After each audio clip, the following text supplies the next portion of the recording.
J'ai perdu ma force et ma vie, et ma jeunesse et ma gaieté. J'ai perdu jusqu'à la fierté qui faisait croire à mon génie. Quand j'ai connu la vérité, j'ai cru que c'était une amie. Quand je l'ai comprise et sentie, j'en étais déjà dégoûté. Dieu parle. Il faut qu'on lui réponde. S'il me reste quelque chose au monde, c'est d'avoir quelquefois pleuré. Voilà. Je crois que la religion islamique est une religion qui n'a jamais réussi à s'établir de façon pacifique dans un pays chrétien. L'islam vous fait peur? Ah oui, l'islam me fait peur d'abord parce que il est en formidable expansion démographique et en formidable tension religieuse. Et dans tout cela, rien de tout cela n'est objectivement méprisable.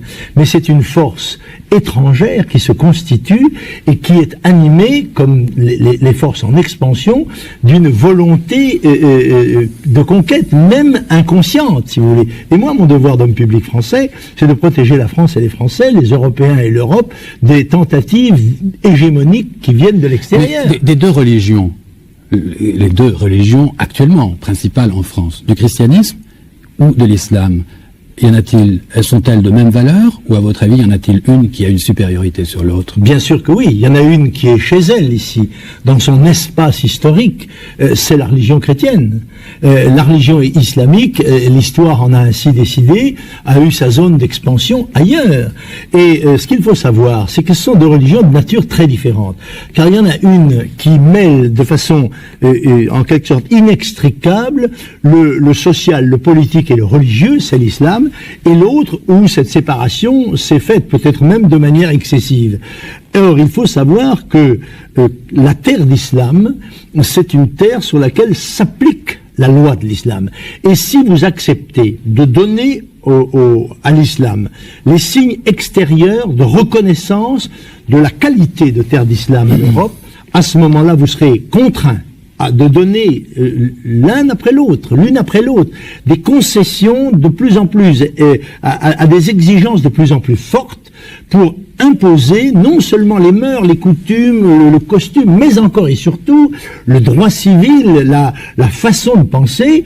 Or, nous avons droit français à nos lois, à nos mœurs. Et si des gens viennent chez nous, quelle que soit leur motivation, ils sont tous astreints, comme moi je le suis quand je vais à l'étranger, à respecter nos lois, nos mœurs et nos coutumes. À côté de notre fille. Et pourquoi tu fermes pas ta gueule? Chacun est à sa place. Chacun est à sa place. Et quelques instants après sa fille, il rend à son tour hommage à Jeanne d'Arc, à sa façon.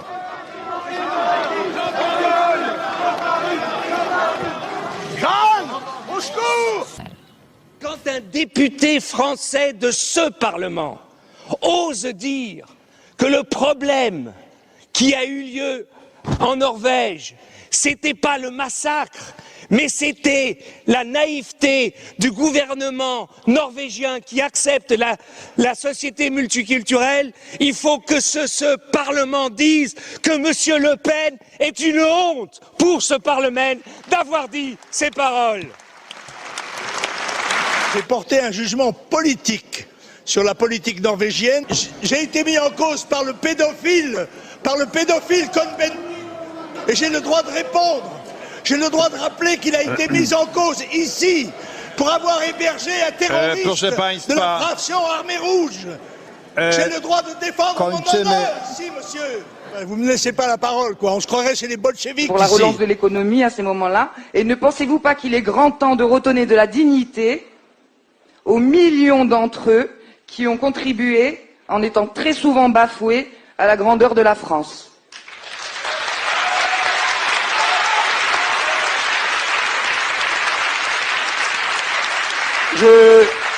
Je conteste vos chiffres et je conteste leur interprétation.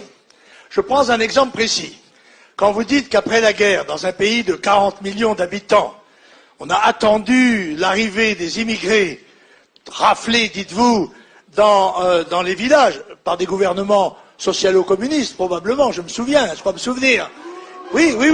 Eh bien, oui, mais c'est comme ça, c'est la vérité. C'est la vérité historique. Ils sont venus 400 000 sur 40 millions.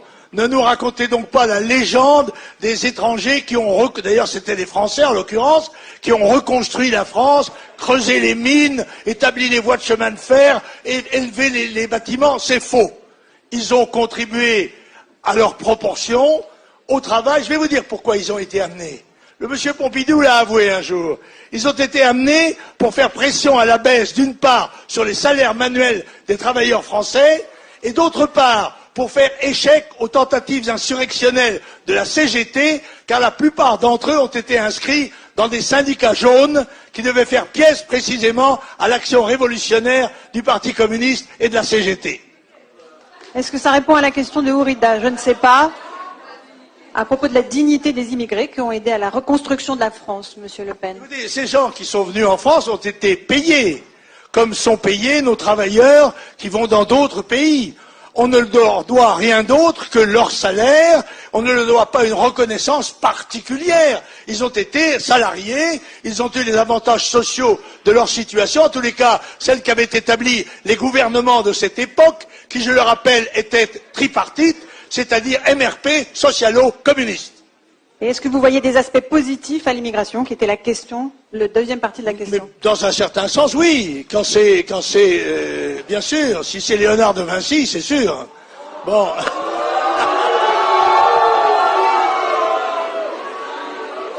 Le gros avantage que j'ai sur votre auditoire, c'est que moi, j'ai été travailleur manuel. J'ai eu des camarades immigrés marocains dans les mines. Vous n'en avez jamais vu qu'au cinéma. Par conséquent, pardon, c'est moi qui connais la situation. J'ai été travailleur manuel dans des métiers très durs. J'ai été marin-pêcheur de chalutier. J'ai été mineur de charbon. Quand vous en aurez fait autant, vous viendrez me donner des leçons. Alors, s'il vous plaît, s'il vous plaît, on essaie d'établir, mademoiselle. C'est la fiesta, c'est les gauchos. Ils sont arrivés là sur leurs chevaux. Ils font de la pampa jusqu'à San Marino. Ce soir, c'est la fiesta gaucho. Je voterai contre. Vous voteriez Parce contre. que c'est une mesure qui est inutile et partant du fait qu'elle est inutile, elle est nuisible. Elle est symbolique, Ce qu'il faudrait, c'est empêcher les gens d'avoir la double nationalité, empêcher les naturalisations de masse, empêcher l'immigration de masse. Mais ça, c'est une autre politique que pourrait mener le Front National s'il arrivait au pouvoir. Vous souhaiteriez, par exemple, que l'interdiction de la double nationalité soit dans le programme du Front National? Oui, absolument. Je suis contre la double nationalité, qui est un peu comme la bigamie, si vous laissez l'autorisation d'avoir deux époux ou deux épouses.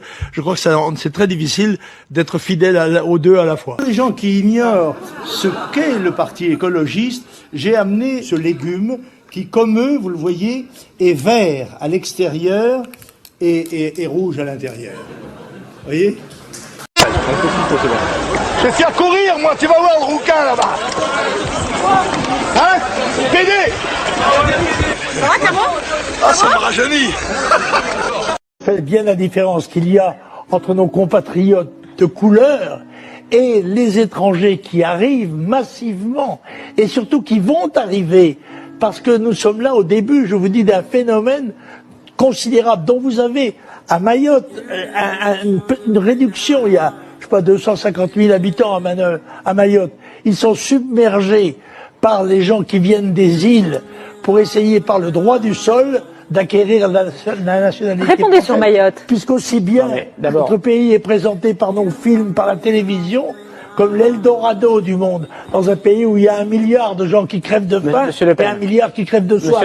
Alors, ne pas s'attendre à ce qui va arriver, ce qui est en train d'arriver, ce qui est déjà arrivé, vous n'avez qu'à aller dans les banlieues. Si vous n'êtes pas convaincu qu'il y a des étrangers en France et qu'ils représentent un poids considérable sur notre budget, Jean-Marie Le Pen, sur la sécurité, sur les logements, sur tous les problèmes français, tous les problèmes français sont rattachés au problème principal de l'immigration massive, ils en dépendent. Alors, et est-ce si qu'il vous est ne d'accord? réglez pas, Est-ce qu'il est d'accord avec ça? je dis au ministre, je dis au gouvernement, si vous ne supprimez pas les voies d'accès des étrangers massivement dans notre pays, nous serons submergés, non seulement nous, mais l'Italie, l'Espagne, l'Allemagne, le continent tout entier, puisqu'il est lui-même en état de sous-natalité par rapport au reste. Je nais dans un endroit mythique, je nais dans la patrie des dolmens et des menhirs. Ah, bon. Ma commune, c'est Dieu. C'est pas Saint-François ou Saint-Jacques, c'est la Trinité. Je m'appelle Le Pen, ce qui en breton veut dire le chef. Tout ça, c'est peut-être une conjonction de hasard. Ma vocation politique, elle naît pratiquement quand je deviens pupille de la nation. Et une phrase qui n'est qu'une phrase administrative, mais moi, elle me paraît un adoubement, c'est la nation adopte le mineur Le Pen. La nation m'adopte. Je me sentais donc plus français que les autres.